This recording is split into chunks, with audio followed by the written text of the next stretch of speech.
Hello and welcome to SatTV Week, the news programme for the international satellite industry. This week Helen talks to Cato Halsaa, CEO of Telenor Satellite Broadcasting. James Shortland reports on how satellites can help the EU achieve its 100% broadband coverage target. And Trisha Jones has the launch news. But first, here's Carrie Ann with the news headlines. ST Engineering has set up a joint venture company with Nanyang Technological University and DSO National Laboratories. The joint venture company will design, develop and produce advanced Earth observation satellites. ST Engineering's stake in the company is 51%, while DSO and NTU own 33% and 16% respectively. SES A.A. has signed an agreement with YellowSat, a French start-up company that provides internet connectivity to enterprises, governments and institutions in Africa. YellowSat is a new SES customer and the first to use inclined orbit capacity on NSS 703 at the spacecraft's new orbital location of 47 degrees west. YellowSat assists customers by supplying satellite capacity and the necessary reception equipment to provide internet connectivity, telephony and video surveillance to homes and businesses in remote locations. To use capacity on satellites in inclined orbit, the antenna on the ground must follow the satellite's movement. Thanks to a dedicated tracking device developed by YellowSat, its customers can use this inclined capacity without having to purchase an auto-tracked antenna, thereby providing substantial investment savings to customers. As connectivity in large parts of Africa is challenging, this is an ideal solution for businesses, especially in regions with no or limited terrestrial infrastructure. Carrie Ann will be back later with more news. Telenor Satellite Broadcasting has been involved in the maritime market since 1976, and just recently the company has seen strong growth in the sector due to the increased demand for broadband services. Helen Jameson spoke to MD Cato Halsaa about this important anchor market for the company, but started first by asking him about a new maritime contract Telenor has just won. This is very important new customers for us. As you know, we have been in the maritime business for a very long time, but these are two new very important clients. ShipEquip is the second largest maritime satellite service provider and has grown tremendously over the last year, and as you know, they have also lately been taken over by Inmarsat. So this is very, very important for us to grow our customer base in the maritime field. And how important is the maritime market in general to Telenor? It's very important. It's been an anchor market for us for very many years, since we started actually in 1976, but lately we have seen that this market is growing, and all of a sudden the growth in broadband has also been taken up by the maritime market. So now this need for satellite capacity to enable broadband services to passengers and crew and to integrate the capital-intensive ships into the ship companies' management systems is very, very important, and that's why this market is so important for us as a growth market going forward. And how will the newly approved Thor 7 help Telenor to build upon its maritime ambitions? As so today, our growth possibilities are limited because we are limited by capacity, and this Intelsat 1002 capacity that we are using for KU band to the maritime market is limited, and there's not a lot we can grow there. So we were really very happy to see that we can now develop a whole new base of capacity using Ka band as the growth path for all our maritime customers. Cato, thank you very much for your time.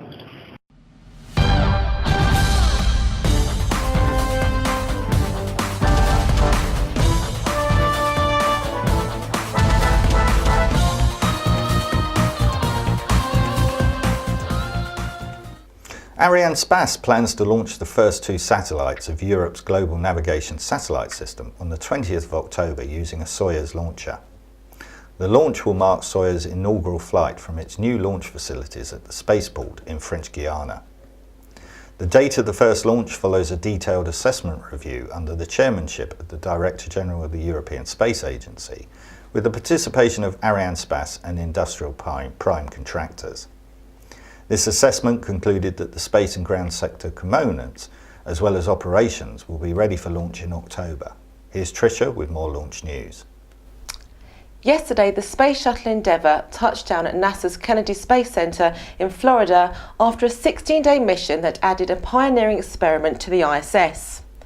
The mission's main task was to install the AMS-02 Alpha magnetic spectrometer cosmic ray detector on the space station that will hunt for antimatter and the mysterious dark matter. Although AMS-02 is not a vital part of the station, it is the last big payload to be lofted to the orbital complex by the shuttle. 4 spacewalks took the total spacewalking time needed for building, completing and servicing the station beyond 1,000 hours. The final shuttle mission will be Atlantis, which will launch in July on mission STS-135. The KazSat-2 satellite arrived in Baikonur this week to undergo pre-launch processing. It has been developed by Khrushchev Space Center and partners and is equipped with 16 active and 4 backup transponders to provide telecom services for the users in Kazakhstan, Central Asia and Central Russia. The satellite is scheduled for launch on board a Proton M Breeze M together with SES-3 later this year. Communic Asia 2011. Asia's largest knowledge-based ICT platform is the most recognised one-stop knowledge platform for digital multimedia and entertainment technology.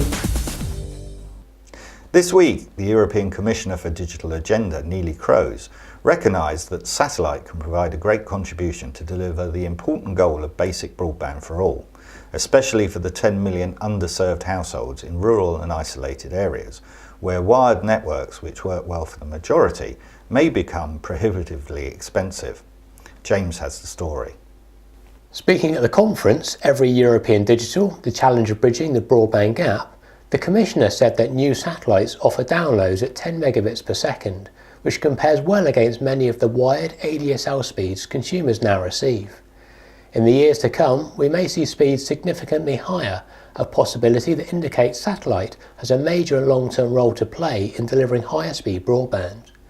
The conference was organised with A.A. as knowledge partner to define the way forward to achieve 100% broadband coverage in Europe by 2013. Participants were reminded that the Broadband for All deadline proposed for the end of 2010 by President Barroso's Economic Recovery Plan had already been delayed, and that applying the traditional approach of wiring each and every region will leave remote areas waiting for years before rollout plans reach them. A.A. Secretary-General Cato Halsaa pointed out that despite a clear political objective, increasing user needs and availability of funds, the challenge to bridge Europe's digital divide still remains. The Secretary-General was asking local authorities to move away from a one-size-fits-all approach, to think pragmatically and to be creative in finding solutions for their unconnected areas. The conference reaffirmed their conviction of the essential role of satellite communications in achieving the 2013 objective of delivering total broadband internet access to citizens across all EU member states.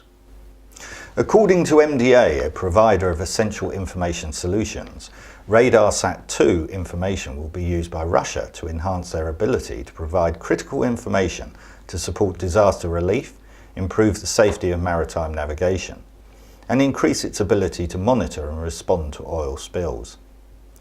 MDA has supplied 2 RadarSat-2 ground station solutions to the ScanX Research and Development Center in Russia, including downlinks from the RadarSat-2 satellite, along with maintenance, training and support for a contract value of over $4 million. The ground stations are located at the Samara State Aerospace University and the Northern Arctic Federal University, who will utilise the RadarSat-2 data to support their educational and scientific programmes. And now here's Carrie-Anne with more news. atrexx has introduced a new service platform to its product portfolio, specifically targeted at meeting demand for broadband services in the South America region. Marcus Schaefer, atrexx's managing director, told SatTV that South America represents one of the world's most significant emerging markets, and atrexx has experienced increasing requests for satellite services from the region. He added that the new broadband services on the iDirect Evolution X3 platform that will help to meet pent-up demand, yet provide the service at a very reasonable cost, particularly to small businesses who may have previously found gaining access to internet services cost prohibitive. South America, like other emerging regions of the world, is highly fragmented in terms of access to fast internet services. Many parts of the continent are not covered by terrestrial connectivity due to the vast geographical nature of the region and the dispersed population. MESAT has signed an agreement with Thaicom for the Malaysian payload of the Thaicom 4 IPSTAR satellite. The agreement allows a MESAT subsidiary company to become the national service operator for Malaysian payload of the IPSTAR service, with exclusive rights to provide bandwidth capacity and its related broadband services.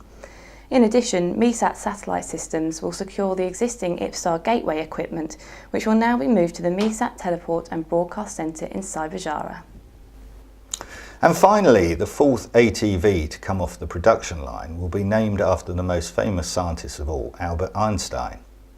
The ATVs, which are a central contribution by Europe for supplying and maintaining the International Space Station, are all named after great European scientists and visionaries to highlight Europe's deep roots in science, technology and culture. Launch of the ATV is expected in early 2013. The next ATV to be launched is Eduardo Amaldi, which is already assembled and is being tested in Bremen, Germany. ATV-3 will be shipped to Europe Spaceport in Kourou, French Guiana, in August for dispatch to the station in February 2012. That's all for this week. Thank you for watching.